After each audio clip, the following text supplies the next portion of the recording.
तो चलिए अब adjoint and inverse of matrix को समझते हैं। सबसे पहला पॉइंट है what is adjoint of matrix.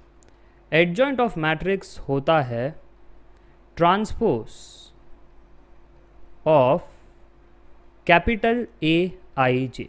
अब ये कैपिटल ए आई जे क्या है, ये प्रीवियस क्लास में हमने पढ़ा है। कैपिटल ए आई जे होता है कोफैक्टर, और यहाँ पर आपको मैट्रिक्स ए के सारे एलिमेंट्स के कोफैक्टर्स फाइंड करने, ठीक है। So cofactors of all the elements of matrix, ठीक है। अगर आप वो फाइंड कर लेते हो तो ये मैट्रिक्स रेडी हो जाएगी। फिर इसका ट्रांसपोज करोगे, किसका, इस मैट्रिक्स का ट्रांसपोज करोगे तो आपको एडजॉइंट ऑफ मैट्रिक्स मिल जाएगी। एग्जाम्पल से हम समझेंगे, टेंशन मत लो, फिलहाल हम डेफिनेशंस देख रहे हैं। सेकेंड पॉइंट है inverse of matrix is equal to capital A inverse. और अगर आपको कैपिटल ए इनवर्स फाइंड करना है तो ये फाइंड कर सकते हो by adjoint of A divide by determinant of A. अब क्योंकि ये न्यूमरेटर बाय डिनोमिनेटर फॉर्मेट है, इसलिए ये क्रिटिकल टर्म है। ए इनवर्स एक क्रिटिकल टर्म है क्योंकि इसके पास डिनोमिनेटर है। अगर डिनोमिनेटर 0 हो गया यानी डिटर्मिनेंट ऑफ ए 0 हो गया तो क्या ए इनवर्स एग्जिस्ट करेगा? नहीं सर जी, क्यों नहीं? क्योंकि numerator bye 0 is not defined. इसलिए जब डिटर्मिनेंट 0 हो गया तो ये नॉट डिफाइंड हो जाएगा, यानी ए इनवर्स इज डजंट एग्जिस्ट, ठीक है। ए इनवर्सिस डज नॉट एग्जिस्ट। हाँ, अगर आप ये कहो कि सर डिटर्मिनेंट ऑफ ए अगर 0 नहीं हुआ तो डिनोमिनेटर 0 नहीं हुआ, तो अच्छी बात है, तो न्यूमरेटर बाय डिनोमिनेटर चलेगा तो ए इनवर्स एग्जिस्ट करेगा, ठीक है। तो ये था पहला पॉइंट कि एडजॉइंट ऑफ मैट्रिक्स का डेफिनेशन और ए इनवर्स का फॉर्मूला, और वो एग्जिस्ट कब करता है ये पता होना चाहिए। और जब आप एडजॉइंट ऑफ मैट्रिक्स फाइंड करना सीख जाओगे तब आप ए इनवर्स निकालना सीख जाओगे, ठीक है। चलिए अब डाइव इन करते हैं सीधा एग्जांपल्स की तरफ। तो सबसे पहला एग्जांपल आपके सामने 2x2 मैट्रिक्स का। मान लेते हैं मेरे पास एक मैट्रिक्स ए है जिसमें एलिमेंट्स है -3 5 2 1। आपको दो चीज़ें फाइंड करनी है, find adjoint of A first and then find A inverse, ठीक है। चलिए, तो सबसे पहला पॉइंट है कि एडजॉइंट ऑफ ए निकालना है। अभी मैंने आपको समझाया एडजॉइंट ऑफ ए क्या होता है। एडजॉइंट ऑफ ए होता है ट्रांसपोज ऑफ कोफैक्टर। तो अब आपको कोफैक्टर वाली मैट्रिक्स चाहिए, फिर अगर आप उसका ट्रांसपोज कर लोगे, transpose of A i j, तो आपको एडजॉइंट की मैट्रिक्स मिल जाएगी। चलो, तो यहाँ पर अब ये ए आई जे को निकालते हैं। ए आई जे निकालना है तो यहाँ पर हमको कहना पड़ेगा that A i j is -1 to the power i plus j into M i j. तो ये पहली पोजीशन पर i की वैल्यू 1, j की वैल्यू 1, तो ये वाला टर्म कैसा आएगा? अब i की वैल्यू 1, j की वैल्यू 1, तो ये हो जाएगा 2 -1 to the power e1 positive 1, और ये m11 हो जाएगा। तो पहला एलिमेंट आ गया m11। नेक्स्ट एलिमेंट क्या होगा? m12 बट एक नेगेशन के साथ। क्यों? क्योंकि ये वाला टर्म बन जाएगा नेगेटिव जब i की वैल्यू 1, j की वैल्यू 2 होगी, ठीक है। और सिमिलरली यहाँ पर भी -m21 होगा क्योंकि ये वाला टर्म नेगेटिव होता है, और लास्ट टर्म m22 होगा। क्यों m22 होगा? क्योंकि ये वाला टर्म पॉजिटिव होता है। बाकी तो i की वैल्यू 2, j की वैल्यू 2, तो ये टर्म आपका आ गया, ठीक है। चलो, तो ये वाली चीज़ अगर आपको समझ में आ गई तो हम आगे बढ़ सकते हैं। अब इसको इरेज करते हैं और ये माइनर्स को अब फाइंड करते हैं। चलिए, तो यहाँ पर सबसे पहला माइनर है m11 पोजीशन को सिलेक्ट करो, एलिमिनेट कॉलम, एलिमिनेट रो, जो बच गया है उसका डिटर्मिनेंट, तो आंसर है 1। तो m11 का आंसर आ गया 1। m12 निकालना है, वो पोजीशन को सिलेक्ट करो, एलिमिनेट कॉलम, एलिमिनेट रो, जो बच गया है उसका डिटर्मिनेंट, तो आंसर है 2। बट भूलना मत, बाहर एक नेगेशन था, ओवरऑल आंसर -2। सिमिलरली -m2 निकालना है, इसको सिलेक्ट करो, एलिमिनेट 5 आ गया आंसर, तो m21 5 है, ओवरऑल आंसर आ जाएगा -5। और फाइनली जो लास्ट आंसर है m22, इसको सिलेक्ट करो, इसको सिलेक्ट करो, हटाओ, जो बच गया है वही आपका m22 है। तो ये आपका आ गया है ए आई जे का मैट्रिक्स। अब अगर आपको एडजॉइंट ऑफ ए निकालना है तो इसका ट्रांसपोज करना पड़ेगा। अगर इस चीज़ का ट्रांसपोज करोगे तो आंसर आ जाएगा। चलिए, कट पेस्ट का बिजनेस करते हुए आगे बढ़ते हैं ताकि आप एक ही स्लाइड में सारा देख सको। तो फाइनली हम यहाँ पर कहेंगे that adjoint of A is equal to इसका ट्रांसपोज, यानी रो 1 के एलिमेंट कॉलम 1 के हो गए, रो 2 के एलिमेंट कॉलम 2 के हो गए। देखो रेडी हो गया adjoint of A. So yes that is your first answer. Adjoint of A जो है इस प्रकार से है।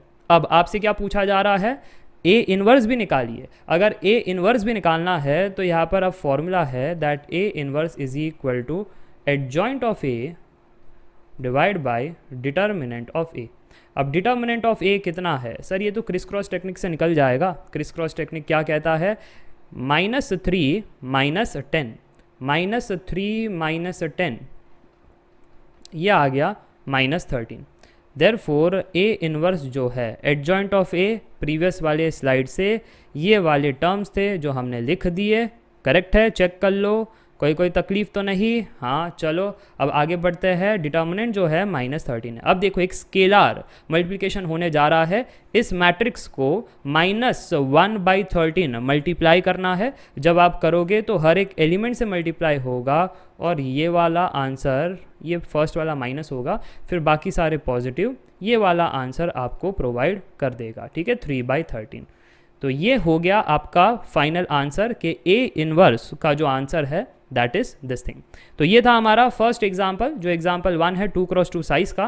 बट कुछ स्टूडेंट्स कह रहे हैं कि सर ये एडजॉइंट ऑफ ए जो आपने इस प्रकार से फाइंड किया है सर ये थोड़ा सा लेंदी नहीं है। मैं कह रहा हूँ हाँ जी ये लेंदी है, ये लेंदी है, इसके लिए हम कहेंगे इसको मेथड 1। क्या आपको एक और मेथड चाहिए एडजॉइंट ऑफ ए अगर जल्दी से निकालना है, ट्रिक्स एंड टेक्निक से निकालना है, तो एनसीईआरटी सिलेबस में दिया गया है ट्रिक्स, तो मैं आपको बता देता हूँ वो ट्रिक क्या है। देखो ध्यान से, ये ट्रिक वैलिड है सिर्फ और सिर्फ 2x2 मैट्रिक्स के लिए। ओके, अब वो ट्रिक क्या है कि अगर आपके पास एक मैट्रिक्स ए है, देखो मैं कॉपी कर देता हूँ यहाँ पर, मैं आपको एक्सप्लेन कर रहा हूँ मेथड 2 जो है trick to find adjoint for 2x2 matrix. ठीक है, तो यहाँ पर एडजॉइंट ऑफ ए निकालने के लिए सबसे पहले आपको प्राइमरी डायगोनल एलिमेंट्स ये इंटरचेंज करना है, यानी -3 नीचे जाएगा, 1 ऊपर चला जाएगा, ये कर लिया।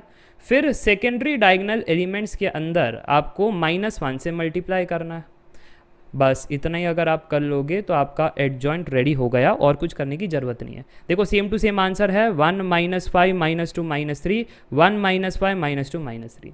समझ में आ रही है बात। तो ये हमारा 2x2 मैट्रिक्स का एग्जाम्पल जिसमें हमने adjoint of a standard method से भी निकाला। देखो ये है बाय डेफिनेशन स्टैंडर्ड मेथड, ठीक है, और फिर हमने ट्रिक्स के माध्यम से भी निकाला जो यहाँ पर मैंने बताया। प्राइमरी डायगोनल एलिमेंट्स इंटरचेंज करो, सेकेंडरी डायगोनल एलिमेंट्स के अंदर -1 से मल्टीप्लाई करो, और फिर इनवर्स कैसे निकालना है, 2 स्टेप प्रोसेस। एडजॉइंट ऑफ ए चाहिए और डिटर्मिनेंट चाहिए। अगर डिटर्मिनेंट नॉन जीरो है तब इनवर्स एग्जिस्ट करता है, जीरो हो जाता तो फिर एडजॉइंट निकालने की जरूरत ही नहीं। ठीक है जी, चलिए अब आगे बढ़ते हैं, एग्जाम्पल नंबर 2 को देखते हैं।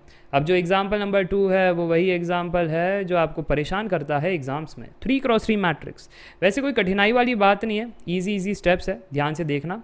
1 0 1 -1 1 1 0 1 0। अब आपको फाइंड करना है adjoint of A and A inverse, ये आपको फाइंड करना है। तो चलिए अब देखते हैं कि एडजॉइंट ऑफ ए फाइंड कैसे करना है, फिर ए इनवर्स पर जाएंगे।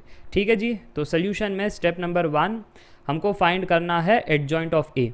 डेफिनेशन के हिसाब से एडजॉइंट ऑफ ए क्या होता है, transpose of cofactor of matrix ए। अगर वहाँ से जाओगे आंसर आएगा। थोड़ा सा कैलकुलेटिव है अगर इस डेफिनेशन के हिसाब से जाओ, बट अगर इसी को थोड़ा सा आप एनालिसिस करो ना तो ट्रिक बन जाता है और जल्दी से आप निकाल सकते हो। इतना भी जल्दी नहीं होगा बट कैलकुलेशन में आपको थोड़ी सी रियायत मिलेगी, थोड़ी सी मदद मिल जाएगी। ठीक है, तो इसको 3 स्टेप में मैंने ब्रेक डाउन किया है। पहला स्टेप है स्टेप नंबर 1। स्टेप नंबर 1 के आपको फाइंड करना है all minors, find all minors of matrix A. ठीक है, ये आपका पहला स्टेप है और ये करना कोई कठिन बात नहीं है, बहुत ही आसान है। तो ध्यान से देखना, स्टेप नंबर 1 को हम यहाँ पर लिखने जा रहे हैं कि हर एक एलिमेंट का माइनर फाइंड करना है, यानी M11, M12, M13, M21, 22, 23, M31, M32, M33, ऐसे आपको 9 टर्म्स फाइंड करना है। चलिए शुरुआत करते हैं M11 से। तो 11 पोजीशन को सिलेक्ट किया, एलिमिनेट कॉलम एलिमिनेट रो, जो बच गया है उसका डिटर्मिनेंट, आंसर कितना आया 0 -1 -1, तो पहली पोजीशन की माइनर मिल गई -1। नेक्स्ट पोजीशन है M12, सिलेक्ट करो, एलिमिनेट एलिमिनेट, बच गया है उसका डिटर्मिनेंट 0 आ गया। Next M13, eliminate column eliminate row, जो बच गया है उसका डिटर्मिनेंट -1 -0, -1 आ गया। ठीक है, चलो नेक्स्ट है ये वाली position, eliminate column eliminate row, जो बच गया है उसका डिटर्मिनेंट 0 -1, आंसर है -1। मुझे लगता है यहाँ तक सभी पहुँच गए। ऐसे आपको मेरे साथ करते जाना है फटाफट से। एलिमिनेट कॉलम एलिमिनेट रो, बच गया है उसका determinant 0 -0, answer is 0। Next eliminate column eliminate row, बच गया है उसका डिटर्मिनेंट 1 -0 1। वैसे ही लास्ट वाले के लिए कीजिए, -1 2 1 आना चाहिए, और अगर आ गया है तो स्टेप 1 होता है समाप्त। अब जा सकते हैं स्टेप 2 पर। ध्यान से देखना, ये एडजॉइंट ऑफ ए निकालने की जर्नी है। स्टेप 1 तो हो चुका है। स्टेप 2 के अंदर है, डेफिनेशन के हिसाब से multiply each and every element with -1 to the power i plus j. ये आपको करना है स्टेप 2 के अंदर। ठीक है, अब ये अगर आप एक एक करके करने बैठोगे तो टाइम टेकिंग होगा। इसमें ट्रिक ये है कि जो डायमंड शेप ये बन रहा है, बस यही एलिमेंट के अंदर नेगेशन से मल्टीप्लाई करो, बाकी एलिमेंट जैसे है एज इट इज़ लिख दो। क्या कहा मैंने ये कहा कि एक तरीका तो ये है, जो कोफैक्टर ऑफ मैट्रिक्स का डेफिनेशन है उसके हिसाब से आप जाओ और मैथ्स को परफॉर्म करो। दूसरा तरीका क्या कहा, दूसरा तरीका कहा ये जो डायमंड शेप मैंने यहाँ पर बनाया है, इसी में सभी को माइनस से मल्टीप्लाई करो और बाकी एलिमेंट्स को एज इट इज़ लिखो। ये आ गया आपका दूसरा स्टेप। ठीक है, तो अब तक ये 2 स्टेप मिला करके आपने cofactor of matrix A find कर लिया। अब जो फाइनल स्टेप है वो क्या है, फाइनल स्टेप है ट्रांसपोज करना है। ट्रांसपोज करोगे तो आंसर आ जाएगा। ठीक है, तो इसको थोड़ा सा ऊपर भेज दे। अब फाइनल स्टेप यहीं पर लिख दे, step number 3। Step number 3 is transpose. अगर आप ट्रांसपोज कर लोगे, adjoint of A matrix ready हो जाएगा। तो जो रो 1 के एलिमेंट्स हैं अब बन जाएंगे कॉलम 1 के एलिमेंट्स, रो 2 के एलिमेंट्स बन जाएंगे कॉलम 2 के एलिमेंट्स, रो 3 के एलिमेंट्स बन जाएंगे कॉलम 3 के elements, and we are done and dusted. ये 3x3 मैट्रिक्स के लिए हमने देखा how to find the adjoint. ठीक है, तो एडजॉइंट वाला आंसर तो क्लियर हो गया। ये देखो 1 2 3 3 स्टेप के अंदर समाप्ति। अब वो पूछ रहे हैं क्या ए इनवर्स निकाल सकते हो? अरे बिल्कुल निकाल सकते हैं। जब एडजॉइंट निकाल दिया तो ए इनवर्स क्यों नहीं निकाल सकते जी? A inverse is equal to adjoint of A divide by determinant of A. अब ध्यान से देखना, डिटर्मिनेंट की अगर आपको वैल्यू निकालनी है तो अब आपको यूज़ करना पड़ेगा कॉन्सेप्ट्स ऑफ डिटर्मिनेंट, और तब जा कर के आपको आंसर आएगा। देखो ध्यान से, ये हमारी मैट्रिक्स थी। ठीक है, मैट्रिक्स ए है। अगर वो हमसे पूछ रहे हैं क्या आप डिटर्मिनेंट ऑफ ए निकाल सकते हो, हम कहेंगे यस, हमने सीखा है।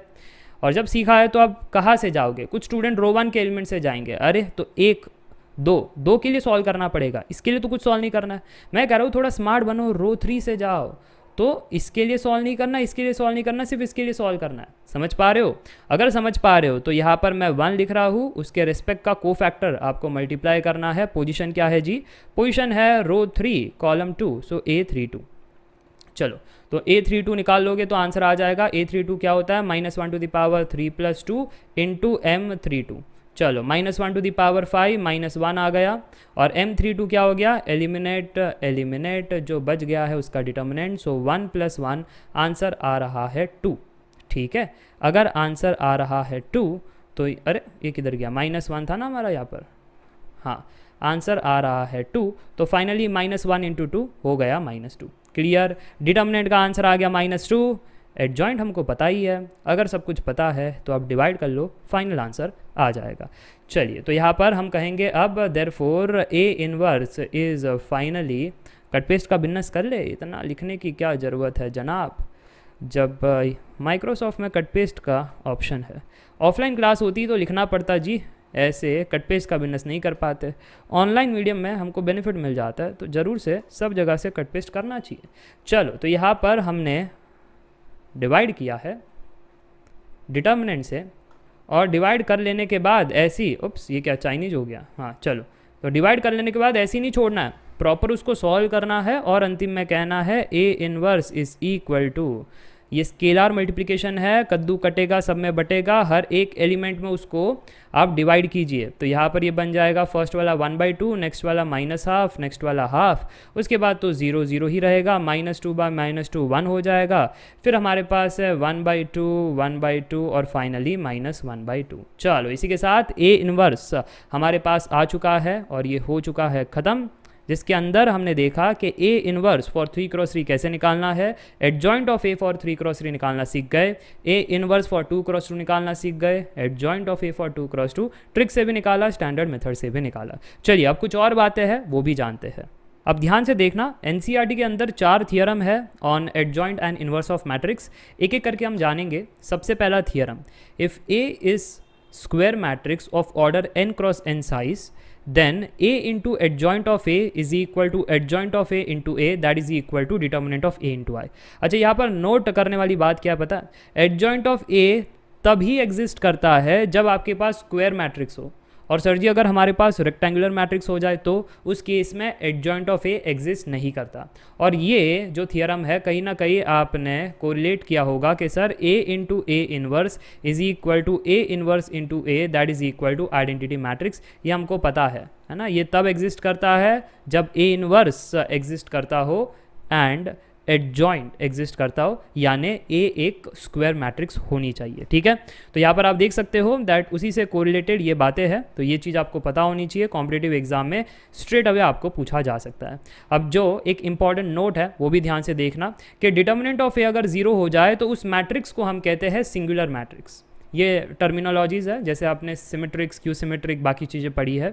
तो सिमिलरली यहाँ पर अगर determinant of A not equal to 0 हो जाए तो उस मैट्रिक्स को कहते हैं नॉन सिंगुलर मैट्रिक्स। इनवर्स किसके लिए एग्जिस्ट करता है, इसके लिए, यानी इनवर्स कब एग्जिस्ट करेगा, जब ये मैट्रिक्स होगी। ठीक है, और जब डिटर्मिनेंट 0 होता है इनवर्स एग्जिस्ट नहीं करता, यानी इस वाले मैट्रिक्स के लिए इनवर्स एग्जिस्ट नहीं करता। ठीक है, एक इंपॉर्टेंट नोट था। इसके बाद आता है theorem 2, if A and B are non singular matrices of same order then A into B and B into A are also non singular matrices of same order. अब नॉन सिंगुलर मैट्रिसेस क्या होती है, अभी अभी हमने देखा, non singular यानी उसकी मतलब मैं फ़नी वे में कहता हूँ उसकी गर्लफ्रेंड नहीं है ऐसा मत कहना, जो सिंगुलर है वो सिंगल है यानी 0 गर्लफ्रेंड, तो डिटर्मिनेंट 0। जो नॉन सिंगुलर है उसकी गर्लफ्रेंड है, ठीक है, उसकी गर्लफ्रेंड नहीं है ऐसा कहना पाप है। ओके, तो यहाँ पर आप कह सकते हो दैट नॉट 0 गर्लफ्रेंड, तो इसे नॉट 0 डिटर्मिनेंट याद रखने के लिए छोटा सा ट्रिक है। नेवरदिलेस फन असाइड, यहाँ पर ये थियरम आपको पता होनी चाहिए, स्ट्रेट अवे पूछा जा सकता है। थियरम 3 एक प्रॉपर्टी भी है और एक इंपॉर्टेंट नोट भी है कि determinant of A into B is equal to determinant of A into determinant of B. और ध्यान रखना, इसी के साथ कुछ और बातें लिखना चाहता हूँ। डिटर्मिनेंट ऑफ ए ट्रांसपोज, ये थियरम 3 के अंदर नहीं है एनसीईआरटी में, बट आपको पता होना चाहिए for competitive exam. Determinant of A transpose is equal to determinant of A, determinant of A inverse is equal to 1 upon determinant of A. और यहाँ पर determinant of A plus B को कतई आप मत कह देना कि determinant of A plus determinant of B. ठीक है, तो इन जनरल ये नॉट इक्वल होते हैं और इन जनरल ये दोनों इक्वल होता है। ठीक है, तो ये बहुत ही इंपॉर्टेंट है ये वाली कंडीशन। कुछ स्पेशल केस में LHS RHS सेम हो जाए, बट मेजॉरिटी 99% केस में LHS RHS सेम नहीं होगा, इसलिए ये वाली प्रॉपर्टी भी आपको पता होनी चाहिए। ओके, और आगे बढ़ सकते हैं एक इंपॉर्टेंट नोट की तरफ। ए इनवर्स होता है adjoint of A upon determinant of A, तो रीअरेंज कर लो तो एडजॉइंट ऑफ ए बन जाएगा A inverse into determinant of A, जहाँ पर डिटर्मिनेंट ऑफ ए कांस्टेंट है, तो कांस्टेंट आगे हो पीछे हो मैट्रिक्स में तकलीफ नहीं देता। हाँ, अगर मैट्रिक्स आगे पीछे हो जाए तो तकलीफ देगा। देखो A into B is not equal to B into A, तो मैट्रिक्स की पोजिशन बहुत ही मैटर करती है। बट वही अगर कॉन्स्टेंट इंटू ए या ए इंटू कॉन्स्टेंट, अरे दोनों ही सेम है ना, कोई दिक्कत वाली बात नहीं है। तो इस हिसाब से ये वाला मैंने आपको क्लैरिटी दे दिया। अच्छा, यहाँ पर मुद्दे की बात क्या है, अब इसमें दोनों साइड डिटर्मिनेंट ले लो, दोनों साइड डिटर्मिनेंट लोगे तो इस प्रकार से बन जाएगा। अब डिटर्मिनेंट ऑफ एडजॉइंट ऑफ ए क्या होता है, देखना ध्यान से, बड़ा इंटरेस्टिंग है। यहाँ पर A inverse into determinant of A का डिटर्मिनेंट निकाला जा रहा है।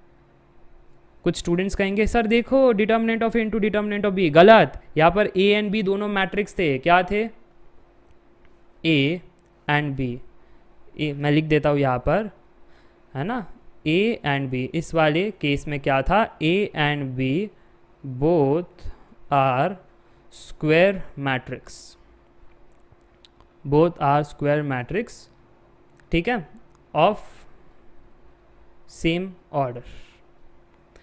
ए and B both are square matrix of same order. तो यहाँ पर इस प्रकार से चीज़ें थी, इसलिए है ना आपने वो स्प्लिटिंग किया था। बट यहाँ पर ऐसा नहीं है, यहाँ पर क्या है, ये एक मैट्रिक्स है